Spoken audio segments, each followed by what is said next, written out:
हनुमान ज्ञान गुण सागर, जय कपीस तिहि लोक उजागर। राम दूत अतुलित बल धामा, अंजनी पुत्र पवन सुत नामा। वीर बजरंगी भगवान की जय। चलिए साहब शुरू करते हैं वीडियो आपकी। आज जो वीडियो हम बना रहे हैं कन्या राशि की। जैसा आप बोर्ड पर देख रहे होंगे कि 7 दिसंबर 2024 से मंगल हो गए हैं वक्री, और अभी कब तक रहेंगे? 24 फरवरी 2025 तक ये वक्री अवस्था में रहेंगे। ठीक है, तो पहले इस बात को समझना जरूरी है कि डर के आगे जीत है। वो क्यों हम कह रहे हैं डर के आगे जीत है? क्योंकि अक्सर आपने सुना होगा जब भी कोई ग्रह, और खासकर कोई क्रूर ग्रह वक्री होता है तो उसकी उल्टी चाल हो जाती है, उसके जो परिणाम आते हैं कुछ गलत आने शुरू हो जाते हैं, वगैरह वगैरह बहुत सारी चीज़ें सुनने में आती हैं। ठीक है, तो हमें उस बात को समझना पड़ेगा कि वक्री का मतलब है क्या। ठीक है, ज़्यादा उसमें नहीं जाएंगे क्योंकि वीडियो बहुत लंबी हो जाएगी, लेकिन हाँ इतना ज़रूर बता देते हैं आपको जिससे आपको ये समझ में आ जाए कि वक्री का इस समय क्या मेन फ़र्क पड़ेगा, क्या आपके जीवन में फ़र्क पड़ेगा, उससे क्या चीज़ें हमारे आ सकती है। ठीक है, जब भी कोई ग्रह वक्री होता है तो उसका क्या मतलब होता है? जो उसके परिणाम होते हैं, चाहे वो शुभ परिणाम है चाहे उसके बुरे परिणाम है, जो उन परिणामों का जो फल आता है वो पूर्ण रूप से ना आके वो आप उसकी जो चाल होती है उसे आप कह सकते हैं कि वो स्लो हो जाती है। एक चीज़, दूसरी वो एक घर पीछे भी अपने इम्पैक्ट चलना शुरू कर देता है। अगर सपोज करो यहाँ पर एकादश भाव पर ये विराजमान है, विद्यमान है आपके मंगल, तो क्या होगा? इनका एक घर पीछे भी इम्पैक्ट आएगा, क्योंकि मतलब ये पीछे भी अपना वो देंगे इसका परिणाम, चाहे वो शुभ परिणाम है चाहे आपके बुरे परिणाम है। ठीक है, अच्छा अब सबसे बड़ी पहली बात हमें ये समझना बहुत ज़रूरी है कि वक्री ठीक है हो गए, बहुत अच्छी बात है, लेकिन किस कुंडली में, किस उसमें जा रहे हैं, किसकी राशि में जा रहे हैं, या किसकी स्वामी इसका कौन है, उससे इनके संबंध कैसे हैं, मधुर है, अपना मित्र है, दोस्त है, सम है, क्या है, ये चीज़ हमें समझनी बहुत ज़रूरी है। ठीक है, चलिए तो सबसे पहले समझ लेते हैं मंगल कहाँ पर विराजमान है। मंगल आपके एकादश भाव पे विराजमान होगे, विद्यमान होगे। तो मंगल यह भाव किसका होता है? ये आपके आय का होता है, आपके कामनाओं का होता है, और आपका लाभ का होता है। यानी क्या हुआ? इस समय जो लाभेश बन गए हैं, लाभेश कौन बन गए हैं? लाभेश बन गए हैं आपके मंगल। हम वीडियो किसकी बना रहे हैं? कन्या राशि की वीडियो बना रहे हैं, और जो कन्या राशि के जो स्वामी होते हैं वो कौन होते हैं? बुध। अगर हम बुध को देखते हैं परस्पर, तो मंगल और बुध दोनों में आपस में शत्रुता है। अगर शत्रुता है तो क्या मतलब हुआ? आप इसे समझिए, जो मेन चीज़ है, अगर शत्रु है तो क्या हुआ? कहीं ना कहीं जो परिणाम हमारे आएंगे वह हमारे परिणाम अच्छे नहीं आएंगे। क्यों नहीं अच्छे आएंगे? आपने गौर करा होगा, जब भी आप किसी शत्रु के यहाँ जाते हैं या शत्रु आपके यहाँ आता है तो आपने गौर करा होगा हम कंफर्ट्स लेवल से थोड़ा सा अलग हो जाते हैं, क्योंकि शत्रु अगर हमारे यहाँ आ रहा है या हम शत्रु के यहाँ घर जा रहे हैं तो कहीं ना कहीं हमें डर रहता है कि हमारे साथ कुछ अप्रिय घटना ना हो जाए या कुछ गलत ना हो जाए। और वही सब चीज़ जब आपके दोस्त के यहाँ से होता है कि आप किसी दोस्त के यहाँ जा रहे हैं या दोस्त आपके यहाँ आ रहा है, कोई भी आपका मित्र आ रहा है, तो क्या हुआ? आप अंदर से भी प्रसन्न रहते हैं, प्रसन्नचित्त मुद्रा में भी रहते हैं, और अंदर से फील भी रहता है कि यार हम अपने मित्र के यहाँ जा रहे हैं तो हमारा मतलब ऐसा होगा वैसा होगा, या वो हमारे यहाँ आएगा तो हम उसके लिए ऐसा करेंगे वैसा करेंगे। तो कहीं ना कहीं क्या होता है, जो एक कंफर्ट्स लेवल जो होता है उसमें एक ज़मीन आसमान का अंतर आ जाता है। तो क्या है? मेन खेल सारा यही है। ठीक है, चलिए अब बात करते हैं जहाँ पर ये विद्यमान है वो कहाँ पर है? आपके एकादश भाव पे होगे, और किस राशि में है इसे समझ लीजिए, कर्क राशि में। और कर्क राशि के जो स्वामी होते हैं वो कौन होते हैं? वो होते हैं चंद्रमा। चंद्रमा क्या है? चंद्रमा परस्पर इनके मित्र हैं, ठीक मित्र हैं। तो क्या हुआ? और चंद्रमा क्या है? चंद्रमा आपका मन होता है, तो मन के हारे हार होती है, मन के जीते जीत होती है। तो क्या हुआ यहाँ पर? क्या हुआ? एकादश भाव है। और दूसरी बात क्या है, इस समय शनि मंगल इस समय आपके नीच के भी चल रहे हैं। तो नीच के भी चल रहे हैं, ऊपर से इस समय वक्री भी चल गए, यानी थोड़े धीमे भी चल गए, उल्टी चाल भी चल गई। तो क्या हुआ? हमारा जो इस समय हमारे रिजल्ट आएंगे वो थोड़े हमारे अच्छे ना आके बीच के रह जाएंगे, या बीच के ना रह के थोड़े कम रह जाएंगे, या थोड़े से वैसे रह जाएंगे। ठीक है, तो क्या हुआ? इस भाव से हमें जो हमारा लाभ है पूर्ण रूप से ना आके जो हमारे आय के स्रोत में कहीं ना कहीं हमें उन्हें मेहनत करनी पड़ सकती है। क्यों मेहनत करनी पड़ सकती है? क्योंकि अभी हमने आपको बताया, क्योंकि इस समय वो नीच के भी चल रहे हैं और वक्री भी चल रहे हैं। ठीक है, चलिए अब एक घर पीछे भी इम्पैक्ट मारेंगे। तो एक घर पीछे कौन सा हो गया? एक घर हो गया आपका कैरियर का भाव हो गया, कैरियर का भाव हो गया। और कैरियर के भाव में जो राशि विराजमान है वो कौन सी राशि विराजमान है? वो राशि विराजमान होगी बुध आपकी। और बुध से भी हमने आपको क्या बताया? बुध से इनके संबंध अच्छे नहीं हैं। लेकिन हम जो वीडियो बना रहे हैं, वीडियो किसकी बना रहे हैं? कन्या राशि की। इसके स्वामी कौन है? बुध है। तो अब हमें काम किसको लेना है? किसको लेना है? इसे लेना है सबको इनसे। तो अमंगल से हमें अगर अपना काम निकालना है, तो अभी हमने आपको क्या बताया?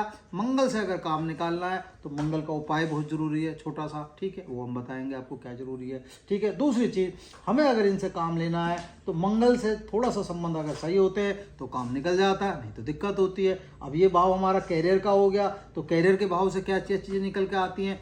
आपका रोजगार भी यहाँ से निकलता है, आपका अर्थ निकलता है यहाँ से जीवन का, कि आप जीवन में क्या करना चाहते हैं। आपको प्रसिद्धि भी यहाँ से प्राप्त होती है, रोजगार भी यहाँ से प्राप्त होता है, आपकी बहुत सारी चीज़ें जो आपको प्राप्ति ही यहाँ से होती है।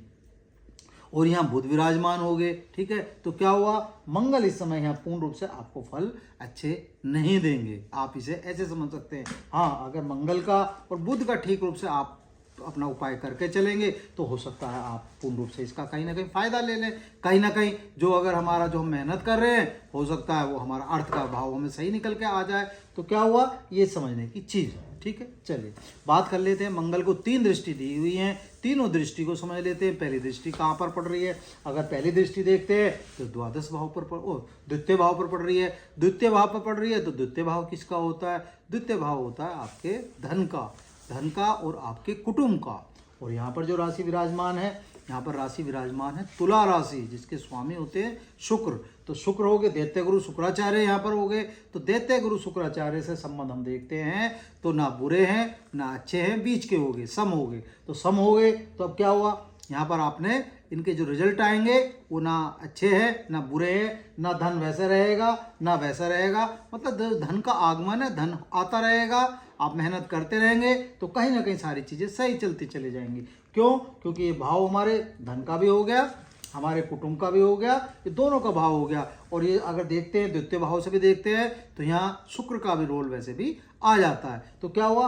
पैसा आएगा, पैसा आने में कोई दिक्कत नहीं है। और वैसे भी जहाँ मंगल विराजमान है, यहाँ पर मंगल पूर्ण रूप से जब भी पैसा देते हैं, मन की इच्छाओं की पूर्ति करते हैं, कामनाओं की पूर्ति करते हैं, सारी चीज़ें करते हैं। तो यहाँ बस क्या है हमारा, हमने क्या बताया आपको कि मंगल इस समय नीच के हैं और मंगल इस समय थोड़ा वक्री चल रहे हैं। तो उनकी सिर्फ चाल में फर्क पड़ा, बाकी कोई दिक्कत नहीं आई है। ठीक है, तो यहाँ इस भाव से भी आप पूर्ण रूप से कहीं ना कहीं फायदा ले लेंगे। बात कर लेते हैं अगली दृष्टि की। अगली दृष्टि कहाँ पर आ गई? आपके पंचम पर आ गई, पंचम पे आ गई, आपके संतान पक्ष पे आ गई, आपके भाग्य पर आ गई, आपकी बुद्धि पर आ गई। तो क्या हुआ? यहाँ पर क्या हुआ? यहाँ पर राशि कौन सी है आपकी? यहाँ पर राशि मकर राशि हो गई। और मकर राशि को अगर हम देखते हैं तो स्वामी कौन होते हैं? शनि होते हैं। और शनि क्या है? न्याय और कर्म के देवता हैं, आप इसे ऐसे मान सकते हैं। तो न्याय और कर्म अपने दोनों चीज़ें आके जुड़ गई हैं। ठीक है, और शनि इस समय वैसे भी आपके मार्गी अवस्था में है और अब इस समय देने की उस अवस्था में भी है, आप इसे ऐसे मान सकते हैं। अगर आप सही तरीके से अपना काम करेंगे, पूर्ण रूप से सही करेंगे, तो कहीं ना कहीं ये भाव आपके लिए उत्तम हो जाएगा और अच्छा हो जाएगा। क्यों? क्योंकि शनि भी आपके सम हो गए तो ना रिजल्ट आपके बुरे, मतलब बुरे रिजल्ट नहीं आएंगे। आपके संतान पक्ष से आपको कोई दिक्कत नहीं होनी चाहिए। अच्छा, ये हमारे प्रेम का भी भाव होता है, तो ये अब आपको देखना है कि आपको प्रेम करना है या क्या करना है। क्यों? क्योंकि यहाँ जो आप करेंगे शनि उसी हिसाब से आपको इम्पैक्ट देंगे। तो शनि को समझना होगा, जो न्यायप्रिय काम है वो न्यायप्रिय सारी चीज़ सही होती हैं, और जो गलत है तो न्यायाधीश हैं, तो न्यायाधीश किस चीज़ का रिजल्ट देते हैं, किस चीज़ का दंड देते हैं? जो आप जिस हिसाब से कार्य करते हैं, जिस हिसाब से आप मेहनत करते हैं, तो पूर्ण रूप से उसका फायदा कर देते हैं आपका। ठीक है, तो शनि को भी अपना तरीके से चलेंगे, यहाँ कोई गलत काम नहीं करेंगे, तो सारी चीज़ आपके फेवर में रहेंगी और आपके लिए सही रहेंगी। ठीक है, वैसे ये भाव आपके शेयर का भी होता है, तो शेयर के हिसाब से अपने हिसाब से काम करें। जो भी है पता चला, मतलब शनि इन बातों का बुरा भी मान जाते हैं, तो कोशिश करें कि इस समय शेयरबाजी में अपना काम ना करें। ठीक है ना, सट्टेबाजी से दूर रहें। क्यों? क्योंकि शनि न्यायाधीश हैं और शनि इन सब चीज़ों को देखते हैं कि क्या आप सही कर रहे हैं, क्या गलत कर रहे हैं, परिणाम दुष्परिणाम उसी हिसाब से आपको देते हैं। ठीक है, चलिए बात कर लेते हैं आपके छठे भाव की। छठे भाव पे भी क्या है? शनि का रोल आ गया यहाँ भी। तो शनि का रोल आ गया, ये भाव हमारा किसका है? ये हमारे नौकरी का भी है, ये हमारे आपका कह सकते हैं आपके रोग का भी हो गया, ऋणों का भी हो गया और आपके शत्रुओं का भी हो गया। तो क्या हुआ, वैसे क्रूर क्रूर हो गए तो शत्रु तो कोई यहाँ पे हावी नहीं होगा, आप इसे ऐसे समझ सकते हैं, ठीक है। और रोग भी इस समय क्या है, रोग का भाव है। तो अब आपको ये ध्यान रखना है कि यहाँ हमें कोई अगर दिक्कत है तो उसके लिए हम पहले ही थोड़ा सा ध्यान रखें, क्योंकि शनि क्या है, पता चला आपने आलस करा और शनि ने अपना रिजल्ट सुना दिया आपको, भैया आपने शरीर गलत खाया, शनि ने रिजल्ट सुना दिया अपना। तो क्या है, खान पान में थोड़ा सा ध्यान रखना है, ठीक है, अपने व्यायाम में थोड़ा सा ध्यान रखना है। क्योंकि एक बात और समझ लो, मंगल क्या है, मंगल इस चीज़ से बहुत प्रसन्न होते हैं जब भी कोई व्यक्ति अपने शरीर का ध्यान रखता है। कहीं ना कहीं कोई मंगल को हम किस चीज़ से रिप्रेजेंट करते हैं, हनुमान जी से करते हैं। और हनुमान जी क्या है, आप अपने आप समझ सकते हैं। तो जब भी आप अपने शरीर का ध्यान रखते हैं, अपने अपने जीवा का ध्यान रखते हैं, तो इन सब चीज़ों से कहीं ना कहीं मंगल पूर्ण रूप से सही रहते हैं। अगर आपका जीवन सात्विकता से भरपूर भरा हुआ है तो कहीं ना कहीं इसका आपको परिणाम अच्छे मिलेंगे। अब पता चला आप ऊटपटांग कोई चीज़ खा रहे हैं तो क्या हुआ, मंगल भी आपको क्यों मदद करेंगे, मंगल भी कहीं ना कहीं आपसे रुष्ट हो जाएंगे, क्यों, आपके शनि भी कहीं ना कहीं आपसे रुष्ट हो जाएंगे। तो ये सब चीज़ें आपको समझनी है कि हमें अपना काम जीवन में कैसे निकालना है, क्या चीज़ हमारे लिए जरूरी है और क्या चीज़ हमारे लिए खराब है, ठीक है। अगर इन सब चीज़ों का आप पालन करेंगे तो कहीं ना कहीं आपके लिए रोग भी आपसे दूर हो जाएगा, ठीक है ना। पहले व्यायाम वगैरह शुरू कर दो, एक्सरसाइज वगैरह शुरू कर दो। बात कर लेते हैं आपकी लोन की। अगर लोन वगैरह कोई ऋण वगैरह भी है तो सूझबूझ से काम करेंगे तो हो सकता है सूझबूझ से भी आप अपना काम निकाल लें, यहाँ सूझबूझ से भी आपको कहीं ना कहीं पूर्ण रूप से आप इसे निकाल के चले जाएंगे, आप समझ सकते हैं ना। शत्रु आप पे यहाँ हावी नहीं हो सकता। और अगर आप नौकरी के लिए कोई भी प्रयास कर रहे हैं, कुछ भी अगर तैयारी कर रहे हैं, तो कहीं ना कहीं नौकरी के भी अवसर आपको प्राप्त हो सकते हैं अगर बरसते आप मेहनत करेंगे। क्योंकि शनि क्या है, शनि सिर्फ ये देखते हैं कि इस सामने वाले व्यक्ति ने क्या कर्म करा, कितनी मेहनत करी और किस हिसाब से ये अपना काम कर रहा है। अगर ये सब चीज़ें आप सही करेंगे तो कहीं ना कहीं पूर्ण रूप से आपको इन सब चीज़ों का फल प्राप्त होगा, ठीक है। उपाय के तौर पर आपको क्या करना है ये समझ लीजिए। मंगल को आपको पूर्ण रूप से साध के चलना है, तो हनुमान चालीसा का पूर्ण रूप से पाठ करें, रोज कर लें, बहुत अच्छा होगा, ठीक है। और दूसरी बात, बजरंग बाण का भी पाठ करते रहेंगे तो वो भी अच्छा रहेगा। और कोशिश करें शनिवार या मंगल के वार अगर आप अपना हनुमान जी का चोला चढ़ा देते हैं तो इस पर सोने पे बस सुहागा हो जाएगा, आप ऐसे समझ सकते हैं 4 चांद लग जाएंगे, ठीक है ना। और आपके जीवन में हर चीज़ मंगलकारी हो जाएगी। इतना सा आप कार्य कर लें, पूर्ण रूप से आपके लिए अच्छा होगा। उम्मीद है जो हमने आपको समझाया आपको समझ में आया होगा। वीडियो अच्छी लगे तो प्लीज़ लाइक करें, शेयर करें, चैनल सब्सक्राइब नहीं करा तो प्लीज़ चैनल सब्सक्राइब भी कर दें, ठीक है। धन्यवाद।